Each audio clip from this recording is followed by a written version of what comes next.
Here.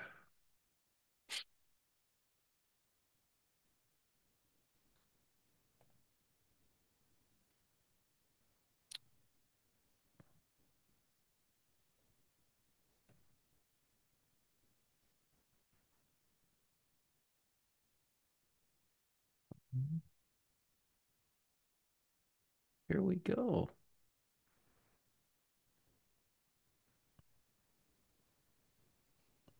Good morning, everybody.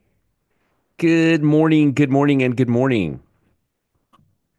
Let's say hello to everybody. Happy New Year's Eve, guys. Happy New Year's Eve, the last day of the year.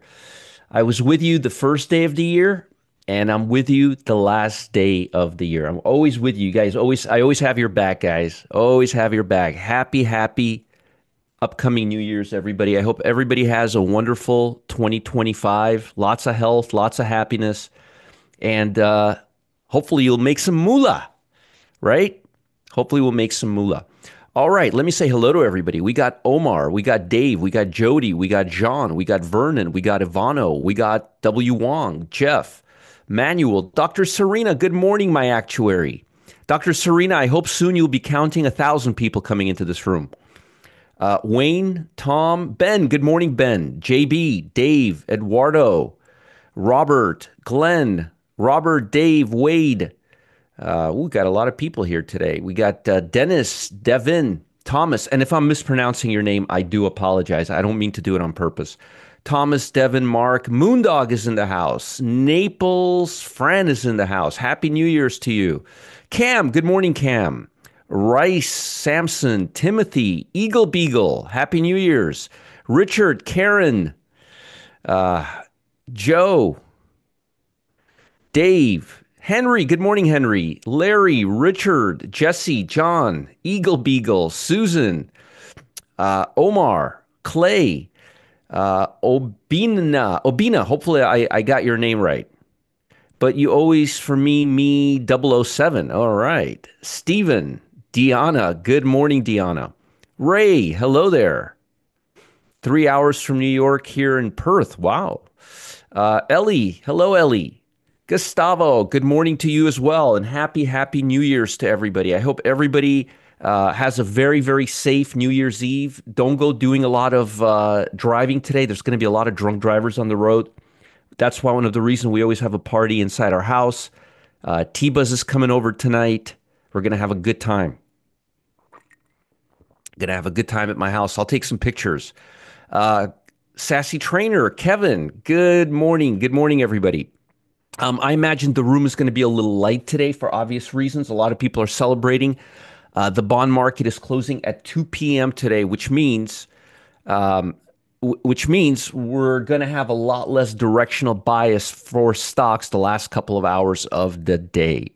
Okay, just some heads up. I will also be doing my turning point. I will be doing some other more analysis aside from what I did yesterday. I may even give you my top three stocks for the year for next year. I only gave you my top, so I'm still holding some stuff back, but I'll be talking about it today at. I'll be giving you my price projections, what I see for the coming year, and things that we didn't talk about yesterday. And by the way, thank you everybody for the participation yesterday uh, in the room. And also, don't forget Customer Service Live, the Cam and Gustavo show. Here is the link for that from 10 to 1 p.m. I imagine Gustavo, Cam, you guys are going to be in today doing your magic. Hope so. Let me know. Also, folks, just to give you a very broad heads up from my personal experience, the market usually doesn't start back up. You're not going to see that institutional sponsorship till the very end of next week, and more likely than not, the beginning of the following week. So next week, a lot of institutional traders are going to be coming back. There's still a lot of people who celebrate New Year's in the world. More than Christmas, there's people who celebrate New Year's first week of the year. The first week of the year starts out a little slow. So be patient with the market, and good. I'm glad to hear that. I didn't know because today's schedule is a little odd. Fireworks already. Wow. New York over Manila Bay. Wow. I'm going to be watching. That's something I watch. Now, I don't watch news, but I watch New Year's Eve from like 8 o'clock till midnight every New Year's Eve. I'm big on that. I like to watch Jenny McCarthy and Times Square. I love America. I'm all American. All right. So, a few things that I want you guys to pay attention to that are happening in the world. Now, I like to start off with a backdrop, okay? So, there's a few things that are bothering me, okay? Let's start there. First thing that's bothering me is I believe the Federal Reserve is not doing a great job managing inflation. There's a lot of fear that they're losing control over this fight. And the fact that they're going from six race dumps to only one next year is a major, major red flag for me. Okay. All right.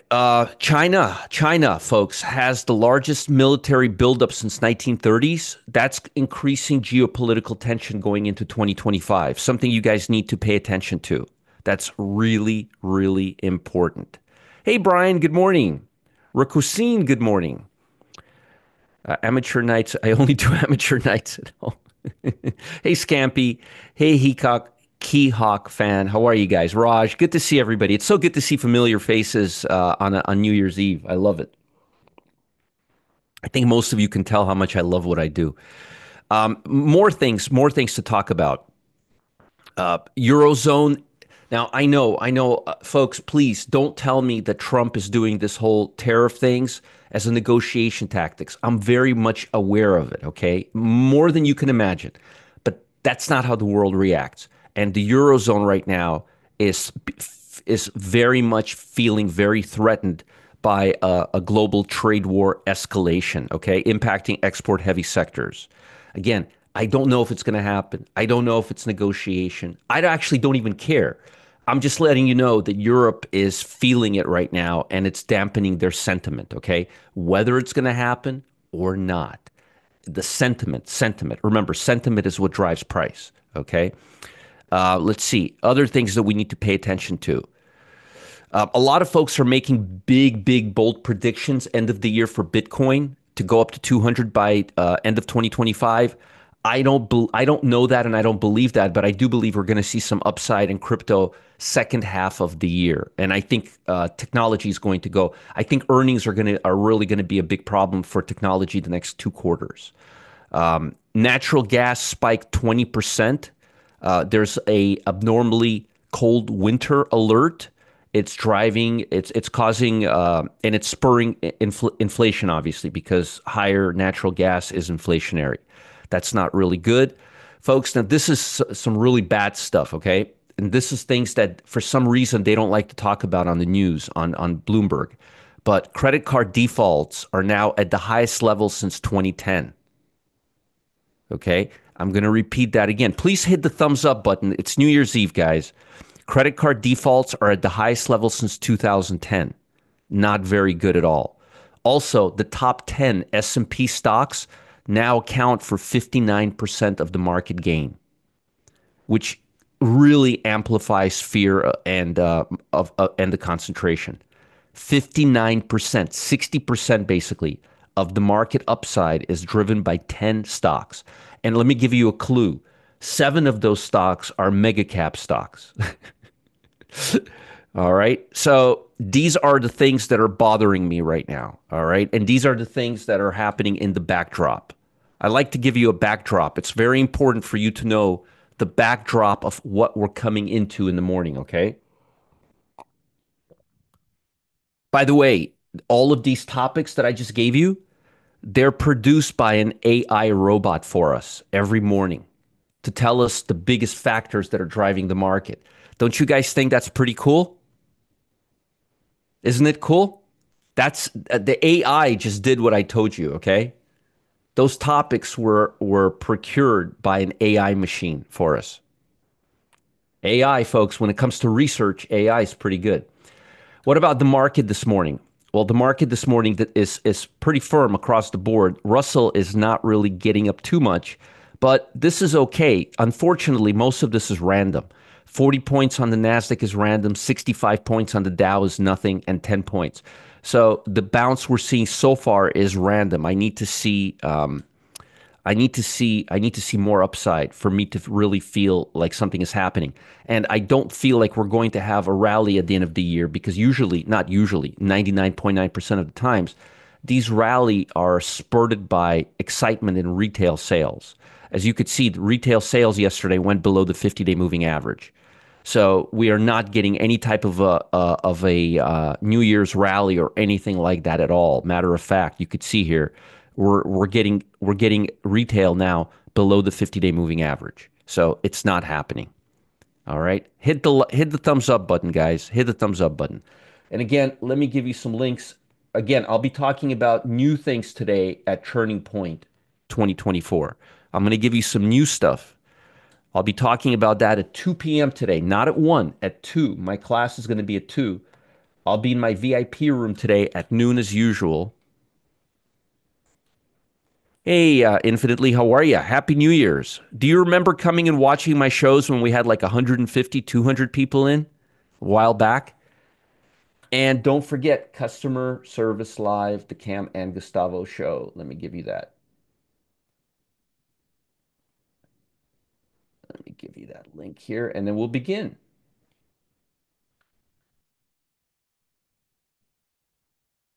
There you go.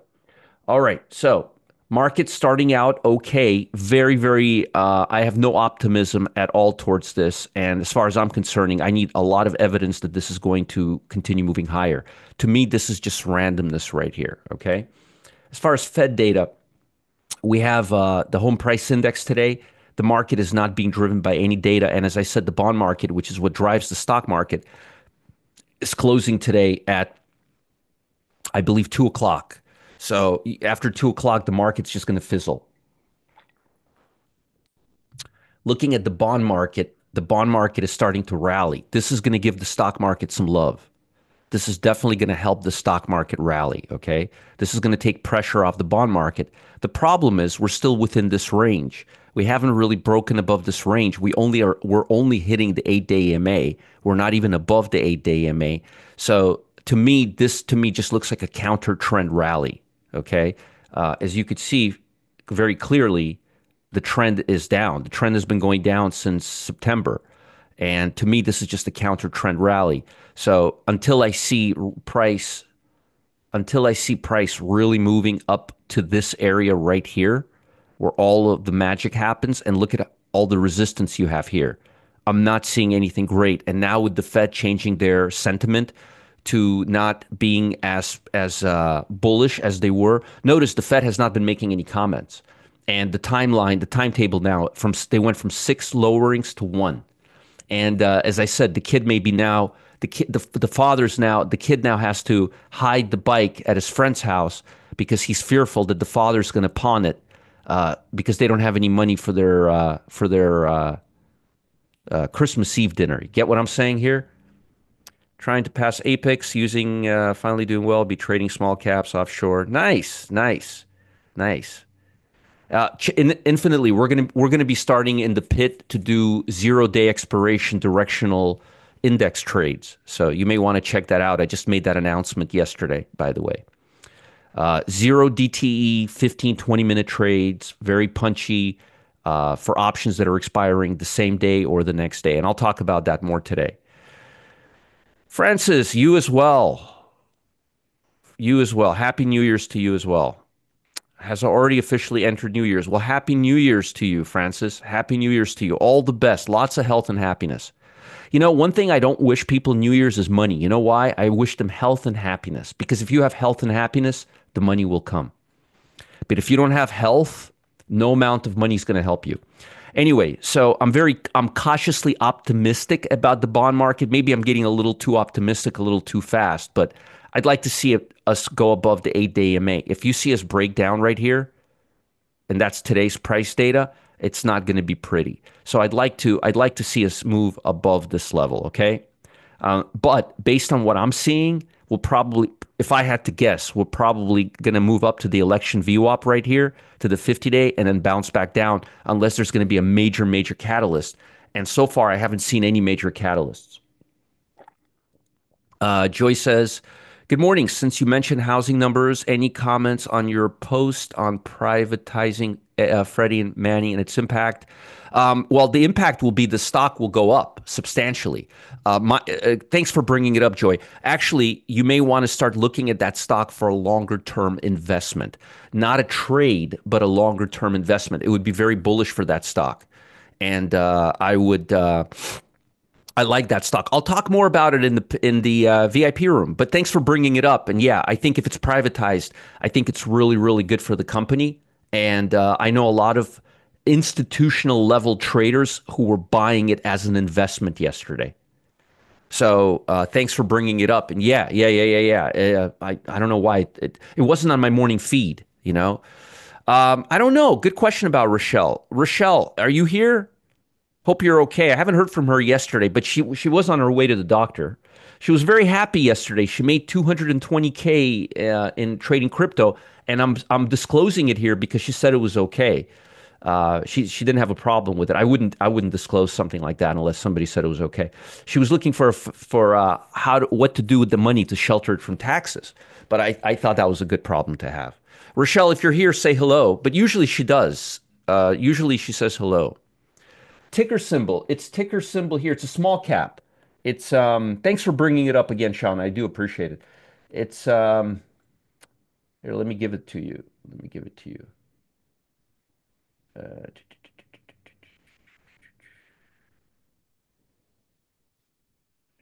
here. Here, let me give you guys an article. This is what drove the price higher. Here, let me this is what I shared with you guys yesterday. Here. Ticker symbol is FNMA. FNMA. It's a penny stock. I mean, it's very cheap, but I like it as an investment. No early close. No bond market. Bond market marge. Bond market, not stock market. Bond market's closing at 2 p.m. today. FNMA right here. Thanks for bringing it up again, Sean. I can't bring up everything, but it was on my under my radar this morning for some reason. All right, so no major news today. Bond market, I'm cautiously optimistic. The US dollar is just kind of grinding along. If the US dollar stays, and notice the US dollar is looking firm right here. Matter of fact, the US dollar has a very nice ascending triangle, which may break out to the upside. If this breaks out, it's not going to be bullish for the bond market. Cam says, make a habit of following this analysis every morning and take notes. You will not regret. Oh, you will not regret it. I promise you, you will not regret it. Good morning, Bancroft. Kirk, good morning. Good morning. And by the way, Kirk, you did a great job of guessing which stock was going to be my number one stock for next year. Did you guys know that when I teased you a few days ago, Kirk actually got it right. You see, Kirk, I remember everything that happens here. Kirk actually said Apple. He was right. I'm going to give you some other stocks today. I promise. I'll give you some red meat today.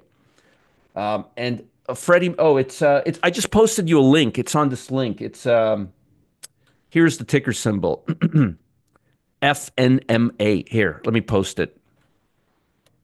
FNMA. I don't like to use caps, but FNMA. There you go. It's there. And I posted this article that I just posted for you guys. I posted it in in my Telegram channel, in the free Telegram channel. Okay. All right. Crude oil. Crude oil is moving slightly higher. I'm a little skeptical that it's going to move much more higher. I think it's going to stay in this range. I think the sentiment towards colder weather is moving. By the way, crude oil moving higher is inflationary. It's not deflationary. So if the bond market can't get it above the 8-day EMA, US dollars looking nice and firm, and gold is coming off. This is telling me that this move is going to be very short-lived right here. Because look, US dollar is gaining strength and the gold is getting weaker. And remember what I told you guys, it's not a big surprise. I told you do not touch gold till we're above 27.87. I know T-Buzz is was very, I'll talk to him tonight. I'll find out. I haven't seen him in about a week and a half. He's been traveling, but I'll see him tonight for dinner. I'll ask him what he thinks, and I'll let you guys know a few days from now, or you can just listen to T-Buzz. He's awesome.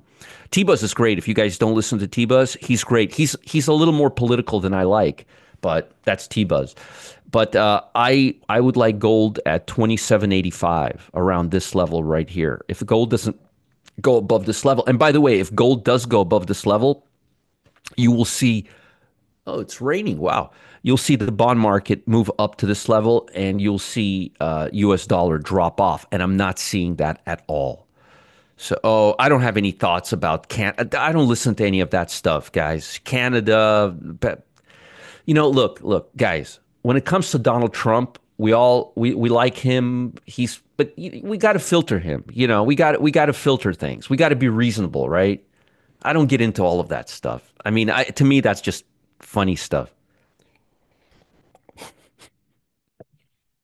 What I thought was funny, I'll tell you Scott, here's what I thought was funny. I thought was funny was how the Canadian president was reacting to to the potential threat of tariffs. The guy almost had a nervous breakdown. I'm sorry, it was just real.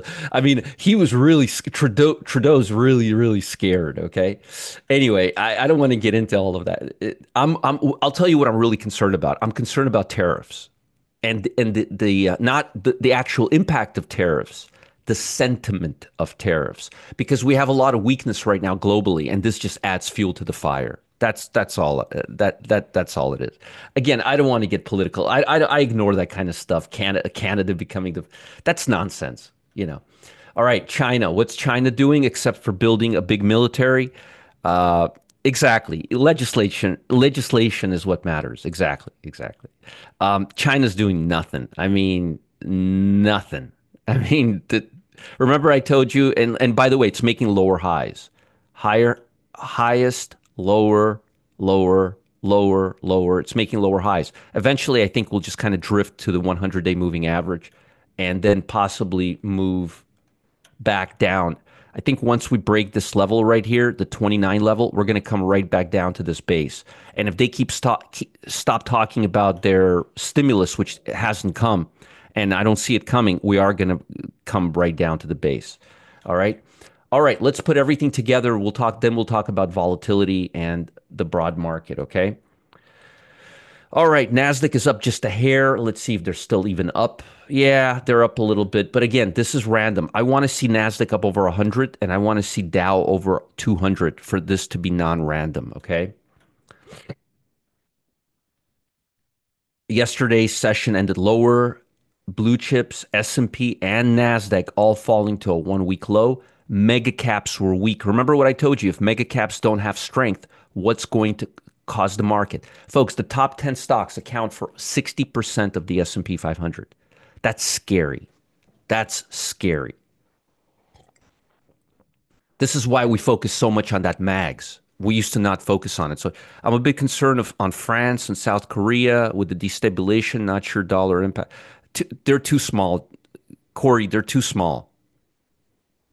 They're too small. I wouldn't worry. You're worried about things that impact things by 5%. Worry about things. Guys, I'm going to tell you one of the biggest problems that beginners have. The 80-20 principle? Well, in the stock market, it's more like 95-5 principle.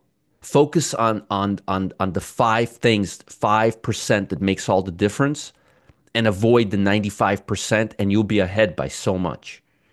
And what I'm trying to do here is just focus on things that matter, okay? Mega caps retreated, nothing good. Technology stocks yesterday. MicroStrategy plunged 8%. This is interesting. I thought disclosed that they had $209 million of Bitcoin.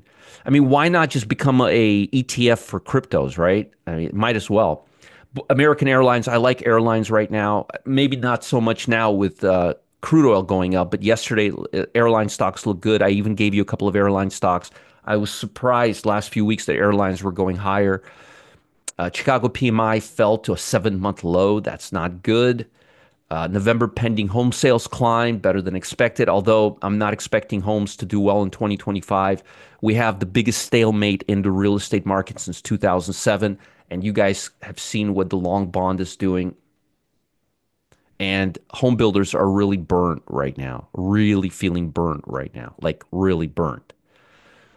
Like, I would be so upset right now if I was managing a real estate company. I would be really, really in defense. We have 95, 95. So where can we listen to Buzz? Where can we listen to T-Buzz? Oh, he has a Telegram channel. Just join our T-Buzz's mailing list. Go to tombusby.com. T-Buzz is great. The benchmark index has been in a bull market for over 2 years. You know what? I'll have him live here one day. I'll have him come here. He wakes up really early in the morning. I'll have him come and sit with me one of these days, and we'll do this together. Okay? T-Buzz is great. Come on, you guys love T-Buzz, right? Benchmark, bull market, blue chips and tech heavy Nasdaq poised to end higher by about 13% and 26%. Yeah, but what you guys have to realize is most of these gains were there first half of the year. I mean, look at RSP. The rally started. I mean, look at this. We've been going straight down since middle of December. Since right here, I mean, we've been going straight down. We're now at levels. We've corrected all the way back to about the summer. We're about summer levels right now. So right here we're right there. We're just a hair above the summer's levels. We're like right here. We're like in July, August levels right here. Okay. So we've really we did well this year, but we would have done a lot better but for last couple of months or a month and a half. There's an 88% chance that the Fed is going to do absolutely nothing. I believe that and I mentioned this before, an honorable Fed would say, I made a big doo-doo and we're going to walk backwards. We're going to undo. We're going to take that damn bike away from you. And you're going to stop talking about bikes for a while. But Powell's not going to do that. He decided to tell us how things are going to slow down next year and lower rates again, just to add fuel to the fire. Europe is up just a hair, not really doing anything. Everybody's already on holiday time. Japan is already celebrating holiday. Concerns over potential trade tariffs by U.S. President Trump have pressured European equities, particularly those with exposure to China. Again, sentiment. Do I think Trump is going to do anything? I think this whole tariff thing is going to turn out exactly like his wall did. But sentiment, folks, sentiment is what drives the market. We can't say that. We don't know. We just don't know. What if he's serious this time? What if he's going to do? We just don't know. China ended the final trade day on a downbeat note as investors were unimpressed with the latest PMI. Semiconductor and brokerage stocks led the decline. That's bad. Chips and financials, not good at all. We never had a program together, Raymond. T-Buzz and I never had a program together. I have to say, I feel really comfortable with you at the helm. Thank you. Oh, you're welcome, Jacqueline. I appreciate it. Very, very kind of you. Thank you. Yeah, T-Buzz and I never had a program together. Sometimes I'll promote him or I'll do a webinar with him, but we never had a program together. I don't do programs with anybody. With anybody. No major stocks to talk about today. Japan's already done. And again, global economy. Let's talk about volatility. Let's talk about the stock market. Yeah, Raymond, we never had a program together. Ever, ever. We don't do that here at the pub. We don't split programs with gurus. We don't do that. All right. Volatility. Volatility is now between 18 and 14. The levels you're going to be watching today is 1833. You're going to be watching 1833 or 1830, this level right here, low 18s. Yesterday, we tried to break through those levels. We couldn't, but I want to see there's a big area here, and I don't want to leave. I want to leave this alone. I don't want to micro dissect this. Matter of fact, I'm going to delete that. So we're going to be drifting through this area. If we start drifting lower, breaking below 15, we're going to go lower. The odds are we're going to stay in this area right here between 16 and 18. But please, please, please keep an eye on that today. Please keep an eye on that today.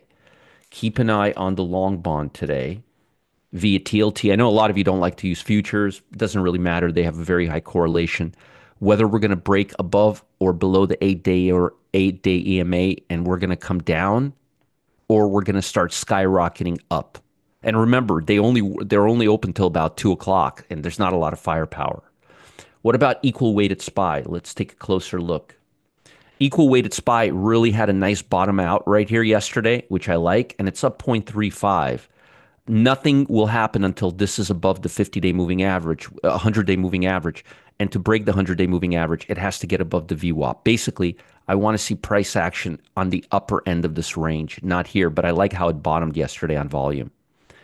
It's only a 0.35 where mags today are up, or at least an hour ago, nothing really changed, are up double that. So you could see there's clearly a favoritism towards the mags and away from the broad market. Yay, that's good, Roger, because they have a lot of market cap. Yeah, it's good for a bandage, but it's not good for the long-term view. Long-term view, I actually want to see these go down and RSP go up because that would show me that the other stocks, that institutions are actually buying other stocks. Okay? All right? Institutions are buying other stocks. We're below the 8 day EMA here. So I'd like to see the Magnificent Seven get above. But honestly, the only thing I'm really looking for on the mags, I'm not really looking at them technically. I'm really looking at them for their relationship with the RSP. So I'm really looking at RSP technically, and I'm looking at SPY technically. But but the reason I'm looking at RSP as mags is so I could see the relationship, the dynamics between them. You understand? I'm not really looking at mags technically because I don't really care how these seven stocks do technically. I don't care if they're above the VWAP. I could just look at Amazon and Apple, and that'll tell me what I need to know. But I do need to watch these when they're so out of whack with each other. When they get when they get in balance with each other, I may not look at the difference between them for 2, 3 months. You might have remembered we just when they were up down here, just coming up here, we weren't really looking at them at all. But right now, it's a big problem because one is above the 50-day moving average, and the other one is below the 100-day moving average. So it's very important because the divergence between them is so massive right now. And until RSP can get above here, I don't care about making all-time highs. I just want to see it above the 50-day moving average and above the election VWAP. Because anybody who bought 493 stocks that are not mega caps is now losing money because here's the election VWAP right here, very close to the 50-day moving average. So we need to get back above this level so everybody who bought in when Trump got elected can get excited about their position again. And this is not a theory of mine. This is just based on where the VWAP is. See this turquoise line here? That's the election VWAP right here. It's anchored. So you could see right here, this is fair value after the election announcement. So we need to get back up here fast. Okay? What about QQQE? Again, don't look at the little picture. Don't look at the nuances right now. Look at the big picture. Well, equal weighted QQQ is below the 100-day. It's now near the 200-day. That's really bad because you guys know what happens if this moves here. If this moves here, welcome to a bear market. Well, Roger, how can we be in a bear market when you have mega caps inching away from all-time highs and you have smaller QQQ stocks that are in the NASDAQ 100 and they're near the 200-day moving average? Have you guys ever seen a divergence that big? Your Apples, your Amazons are near all-time highs, and all your other NASDAQ stocks are near the 200-day moving average. That's scary, guys. Think about that. I mean, look at QQQ. It's above the 50-day moving average. It's still above the election VWAP. It's actually sitting right on it right now, the mega caps, the mega caps. But look at QQQE. That's not typical. That's extremely atypical. And for that to happen at the end of the year, in December, when the markets are the strongest, very bad. Very bad. Yeah, 20-year divergence. It's the biggest difference we've had in 20 years between actually, Jeff is 100% right.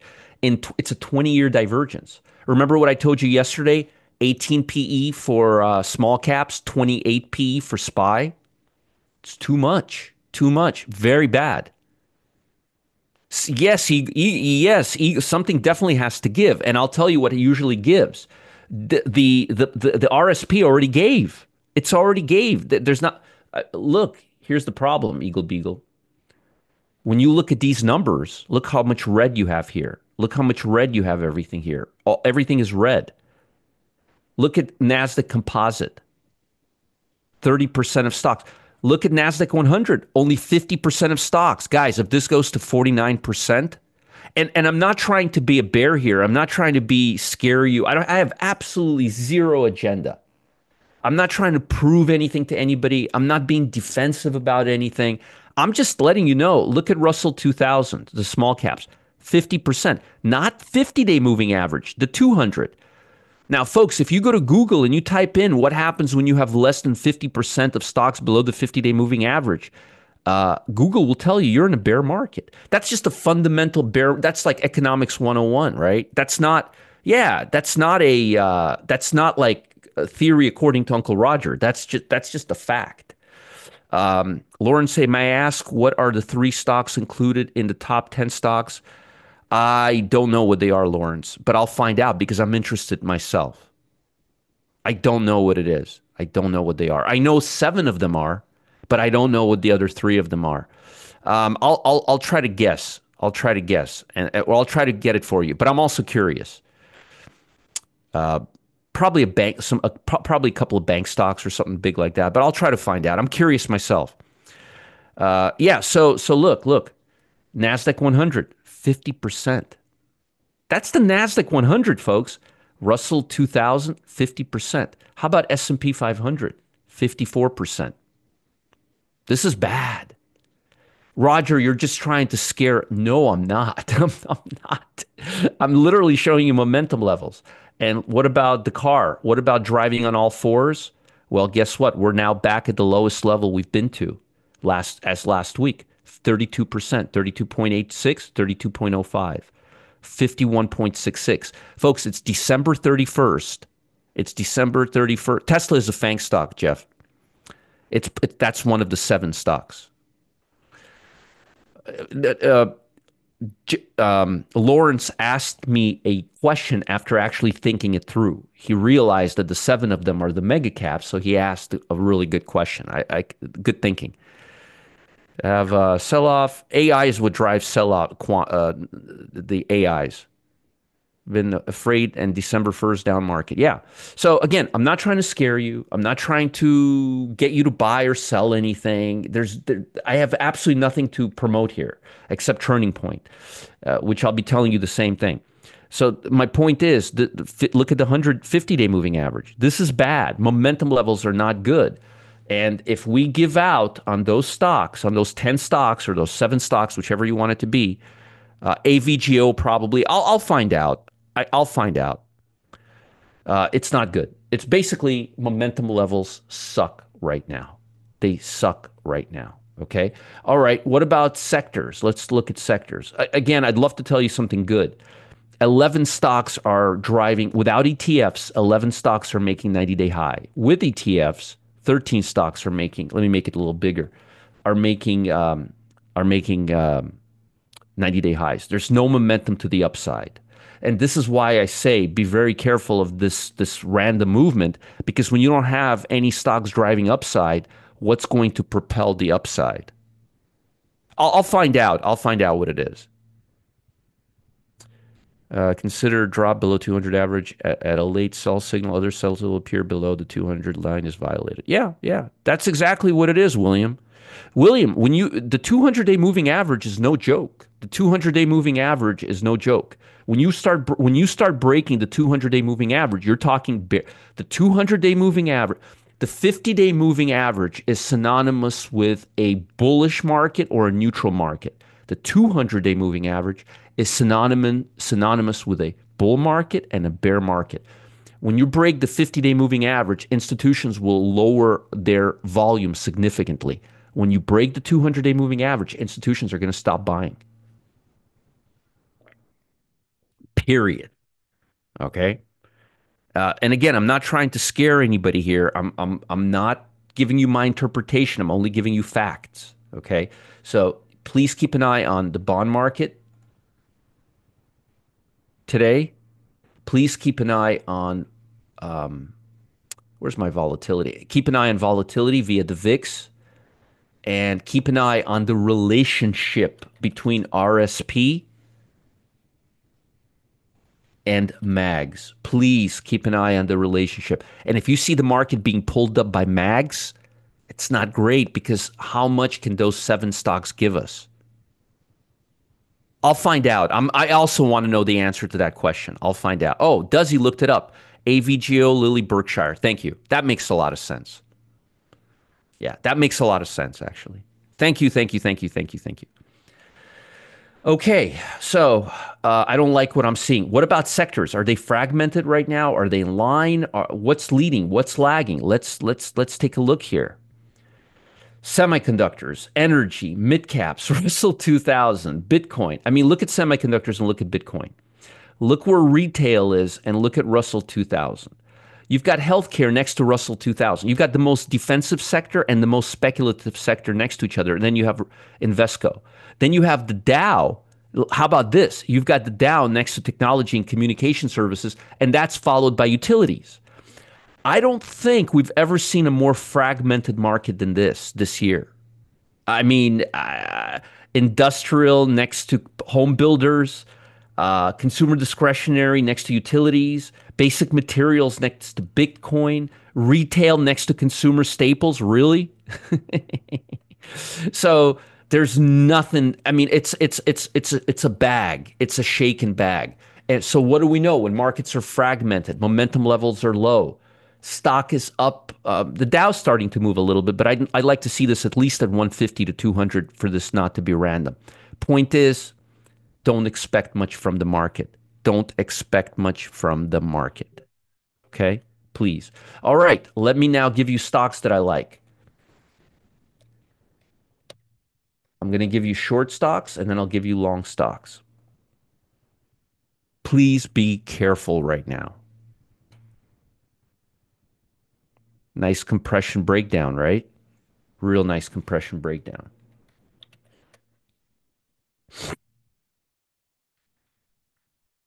Kava. It's breaking down, but notice how the bars are getting smaller. This is telling me that there's not a lot of aggression here, even though volume is low. So I would probably wait to see what happens with this one. AMD. First time we've ever talked about this stock this year. Wait for this stock to break 122.12. Wait for the stock to break 122, 122.12, and then sell it, okay? Trust me on this one. MCHP, another darling of 2024. I like this stock to the short side. Haas. Hard to pick stocks to the short side because momentum is favoring the short side. So I'm only picking stocks that you could see here that are breaking down from the channel.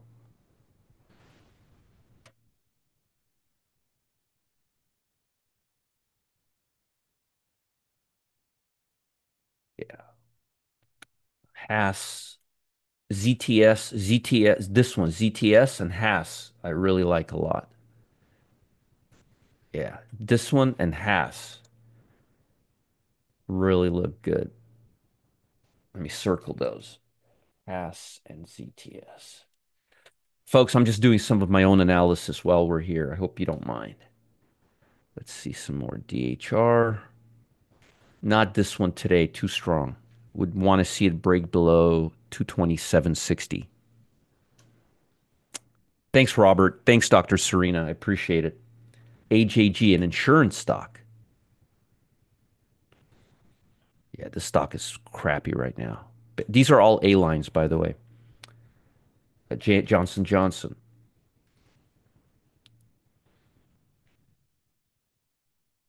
Wait for it to break the low right here. MDT. This was on my list yesterday. Yeah, I like this stock a lot. And this was on my list yesterday. I almost sold this stock. I almost sold this stock yesterday, and I almost sold this stock yesterday, Baxter. Yeah, those two stocks, CRSP and Baxter. All right, now let's do the long list. The long list is very short. HSBC, but you could be assured that these stocks are in fact being bought by institutions right now. VRSN, I've talked about this stock last couple of days actually. Look at how it was bucking relative strength last few days, and now it's up $1.90, a little overdone right now. I would wait. VRNA, VRSN, VRNA, they have no relationship to each other. That's a beauty right there. Breaking consolidation right here. I like that. And ALGT, this is a beauty. Beautiful stock. That's a beauty right there. And AR, which I told you guys yesterday, that's because of natural gas. They're all making 52-week highs. All right. All right. So, last but not least, I will be doing a 2 o'clock class today where I will be giving you some red meat, fresh red meat, not the red meat from yesterday. I'll go over that too, but I'll give you some fresh red meat. I will be in my VIP room today at noon, as usual, giving you my shocking predictions and talking about concentration and all the other stuff we talk about. And if you guys want a treat, go to Customer Service Live. Now, let me tell you what I'll be talking today about in my VIP room. I'm going to be talking about volume. And during Turning Point, I'll be talking about volume. And I'm going to tell you how I've made a little change in my view towards volume this year that can actually help you guys become a better trader. I'm actually making a slight change to how I'm looking at volume. So I'll be talking about that today in my VIP room, and I'll be talking not a change, just an addition. And I'll be talking about that in my VIP room today, and I'll be talking about that during Turning Point because this is going to be very important for 2025. I'm making a slight modification because I'm realizing something about volume that isn't holding up as well as it used to. So I'm going to talk about that. Now, this is important. This is a major clue as to what we're going to do in 2025 that we did not do in 2024. Okay? I hope you guys, if I don't talk to you, have a great New Year's Eve. Have a happy, happy, happy evening tonight. Stay safe. And I will see you guys Thursday morning. Well, I'll see you guys here later today. But if I don't see you here, Happy New Year's. Have a safe evening. And may 2025 be the best year ever. And I hope to see you in my VIP room in just a couple hours. I'm going to head to work now. Bye, guys. Have a great day. Take it easy. Take it easy and have a great day today. I got you guys covered. I promise you. Up, down, sideways. I will help you make money. All right. Bye, guys. Great day to everybody.